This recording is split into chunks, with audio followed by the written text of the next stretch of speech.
Hey, good morning, traders. This is my morning video. So basically, overnight we had a little bit of action. So, um, basically, retweet my video if you get a chance at Gumby9662C, and please like my video. That lets me know that you guys are watching my videos and um, you know you like the content I'm providing. It's all free and everything.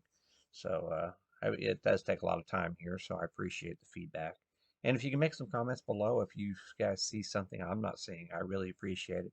Or if you have even a different bias, I'm more than willing to entertain other people's point of view and stuff. So basically, what I got going on here, I got a lot of uh, I think the most important thing today, coming into today's session, is to really keep a close eye on the bond market today. So we've come down in the pre-market here. We tagged critical support initially here at 4 a.m. We are bouncing off that support a little bit. We've already tagged it once before back here, and of course, we've broken down before. So basically, Bank of Japan came out saying that they pretty much implying that they are ending quantitative easing programs, uh, their dovish policies sooner than what the markets had anticipated. So initially this morning, they took the markets down with that. So we were down about 1% at one point here in the global indices.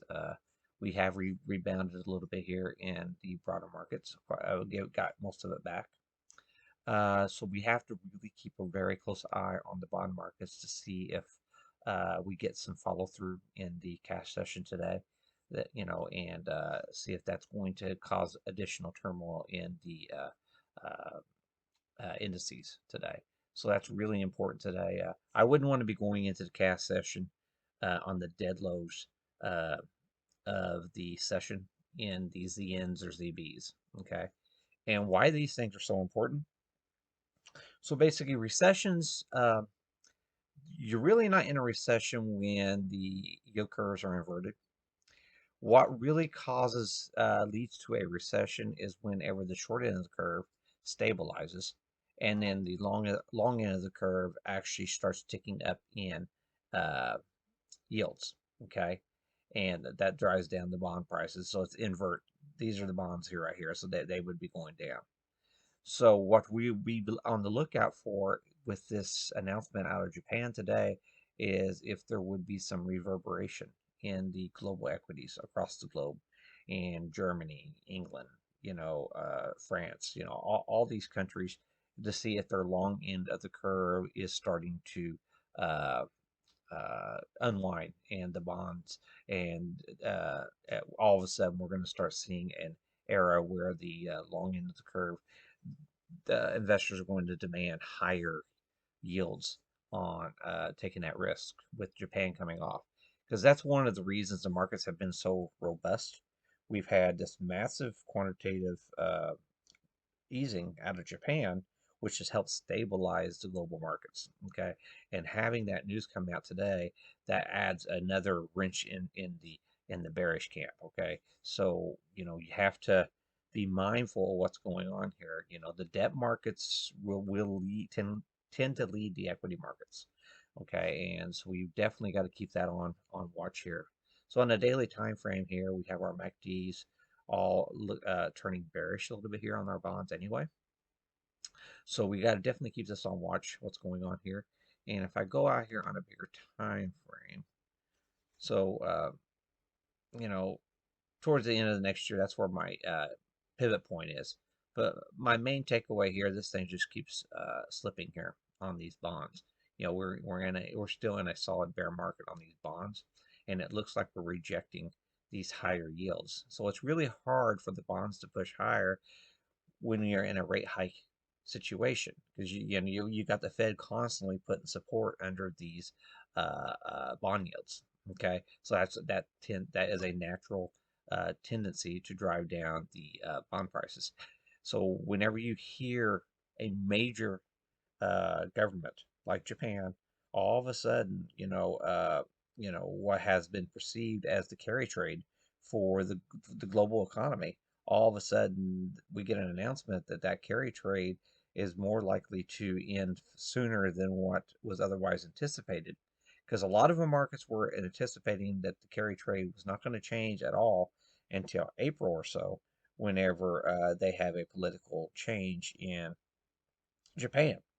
Well, now all of a sudden, after the announcement tonight, uh, we have to be mindful that scenario is may be off the table, and we might start seeing a change in the policies out of Japan ahead of the uh, changeover. So now they're not raising rates. They did come out and clarify they initially are they're not planning on raising rates, but they are trimming back their asset repurchases. Okay, so and that in itself dries up liquidity in the Japanese equities. So initially this morning we had Japan real estate was down over 5% on the news. We had technology really getting hit in Japan as well on that news.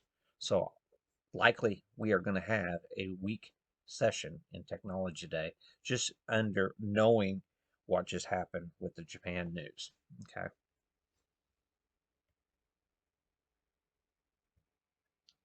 Second look at this here. This is your ZBs. That's your 30-year mortgages.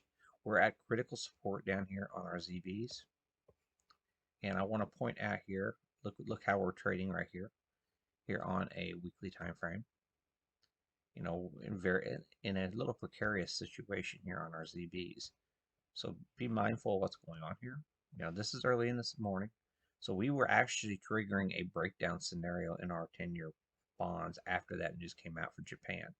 So we have to be quite mindful that this thing could continue to break down. We're getting a bearish crossover sell signal here as well. So I know a lot of people initially think that we're going to rally this morning, and it has a lot to do with the bond markets. So be very mindful for that. Okay, a quick look at ES is here. ES is here real quick. So we have a little wedge, got a purple line right here and a purple line right here. Little wedging formation. We are trying to open right on that bottom of that wedge formation. Okay, this has been a transition trend line. Okay, so what we've come above it, below it. So this is a transition trend line. Okay, which we've always found support down here at the 38.6. So that puts us down around the, I don't know, 37.65 area. Okay. And I do have a secondary trend line at that same price area. That makes sense. So my primary thesis is, we can still see 37.65 this week. So I do want to keep that out there. I mean, the counts we're using Elliott wave suggests we're in a wave 5 count and we're due for a rebound in the markets. But I do want to keep the bearish case very much alive here, considering you see how we were in this chop zone here. I don't think that is this trend line is very supportive. Okay, I could be wrong, but I just don't think it's that supportive given the news we had overnight. So we'll see what happens going through today's session. Okay. So that was one thing I want to point out this morning. Then I have my secondary view here. Uh, so basically, what I got going on here, this is a volatility box I think we're in. I anchored it off my fib spiral, high and low of this current spiral. I think we're in a volatility box. Okay, this is it is a bigger trading range than you typically get because of you're right near your pivot area. Okay, so that's why you can get these larger ranges since you're so close to your pivot on these on your fib arc. So I think a potential of the basically the 37.30 area, possibly to the bottom of the range, is still in the cards. So you have that potential coming down here. If you zoom in here on a smaller time frame, if you put a Fibonacci retracement measured move of that area, we are bouncing off uh, the 78.6 retrace. Okay, so that is a logical place that you can find some buyers at that 78.6. So we did hit that in the overnight session, and we are bouncing off that so far today. So just keep that these areas and levels in mind. I think it has a lot to do with the bond market today, and how traders react to what happened in Japan, and see if we start seeing uh, a more flattening of the yield curve, where it stabilizes the 2 year, and then the bond year, the longer end of the bonds start selling down. In that case, I think that's probably bearish the overall equities in that scenario, because like I said, we've already got a bearish signal for tech because of just by the mere news coming out of Japan, like it did. So be mindful of that scenario as well. So I thought I had a really good short setup yesterday. I did very well. Today, I will be perfectly honest, I don't see any type of edge to run and jump into this market out of the gate today. So, uh, just want to float that idea. Just don't see a big edge. So you just might want to sit on your hands for a couple hours and see how the bond markets react to the overnight news, and try not to get yourself trapped too fast. Even though we have a wave five, I don't think it's going to be a possibly a wave five reversal. I don't really think that's going to happen really quick. So you might have time to uh, you know, I think if we are going to get a move up, I think you're going to have plenty of opportunity to enter in at you know uh, you know at a safer area instead of trying to do it right out of the gate this morning. Okay, so thanks a lot for listening, and like I said, if you guys are seeing something I'm not, please relay the message.